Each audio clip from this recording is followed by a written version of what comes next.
Wild, Wild Honey by Stan and Jan Berenstain. Papa Bear was relaxing in his hammock, Brother Bear was riding his skateboard, and Sister Bear was skipping rope. "Papa," called Mama from the kitchen window of the bear's treehouse, "instead of snoozing, I should think you could do some chores around the house."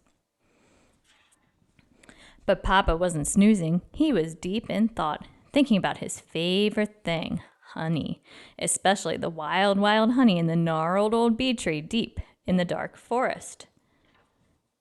"Papa," said Sister, "Mama's calling you to do chores." "Chores?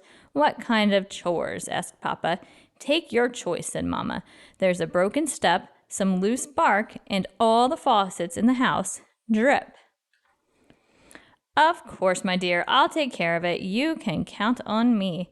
But Papa was still thinking about ways to get that special honey, the wild, wild honey in the gnarled old bee tree deep in the dark forest. He had tried just about everything, but all he had gotten for his trouble was stung. He had tried pretending he wasn't going after honey at all, but the bees had spied Papa's honey pot and stormed after him. He had tried hiding in the bushes until the worker bees left on their daily rounds.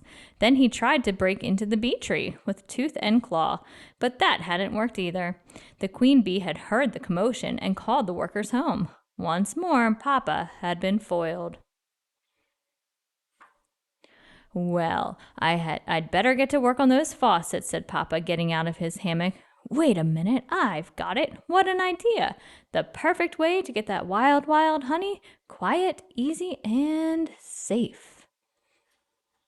He went into his workshop and came out with a faucet. That's right, an old, discarded faucet.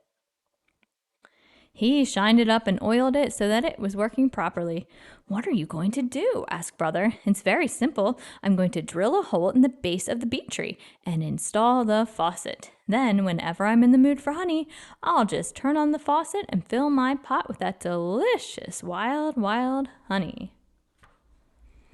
"Do you think it will work?" asked Sister as the cubs followed Papa along the path that led to the gnarled old bee tree deep in the dark forest. "Of course it will work," Papa whispered as he drilled a hole in the base of the bee tree. "It's super duper guaranteed to work."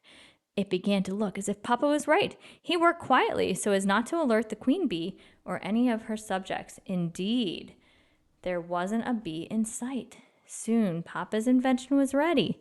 "Now I'll turn on the faucet and yum, I can almost taste it. We'll have instant honey." Papa turned the handle. "Papa, look out!" cried the cubs, for what came out of the faucet was not instant honey, but instant bees. "Yipe!" yelled Papa as the bees chased him along the path, away from the gnarled old bee tree. Back at the treehouse, the cubs explained to Mama that Papa's honey faucet hadn't worked very well. "Doesn't surprise me," said Mama. "The faucets in our house don't work very well either." Then Mama went to work tweezing the stingers out of the seat of Papa's overalls. "Ouch!" said Papa. "Ouch, ouch, ouch." The